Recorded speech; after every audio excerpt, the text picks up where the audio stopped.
आज इस एक्सप्लेनर में हम जीव विज्ञान की दुनिया में गहराई से उतरकर जीवों के वर्गीकरण को समझेंगे। एक बड़ा सवाल, पृथ्वी पर लाखों अलग अलग जीव मौजूद हैं, तो हम इन सबको पहचानते कैसे हैं? अध्ययन आसान बनाने के लिए जीवों को उनकी शारीरिक बनावट और समान विशेषताओं के आधार पर समूहों में बांटते हैं। तो विज्ञान की भाषा में ये टैक्सोनॉमी या वर्गीकरण विज्ञान आखिर है क्या चीज? चलिए जानते हैं।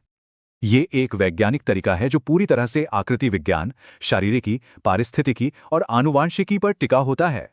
ये काफी दिलचस्प है, पर क्या हम जानते हैं कि इस वैज्ञानिक वर्गीकरण के 4 मुख्य चरण कौन से हैं?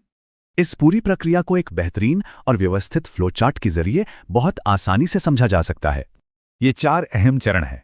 सबसे पहले पहचान, फिर वर्ग विभाजन, उसके बाद नामकरण और अंत में वर्ग की पदानुक्रम। शुरुआत में जीव की सही पहचान होती है और फिर उसे अलग अलग स्पष्ट वर्गों में विभाजित किया जाता है।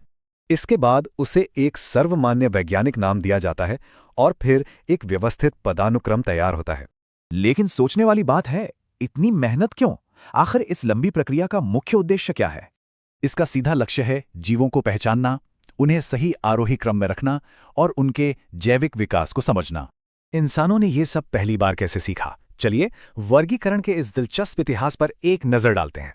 प्राचीन यूनानी विद्वानों जैसे हिप्पोक्राट्स से लेकर अरस्तु और थियोफ्रस्टस तक सभी ने जीवों को वर्गीकृत करने का प्रयास किया। थियोफ्रस्टस ने अपनी किताब में लगभग 480 पौधों का वर्गीकरण किया था, इसीलिए वे वनस्पति विज्ञान के जनक कहलाते हैं।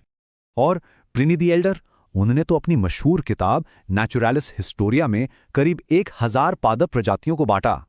आगे चलकर जॉन रे पहले ऐसे प्रकृति विज्ञानी बने जिन्होंने जाति यानी स्पीशीज और वंश यानी जीनस का अंतर समझाया।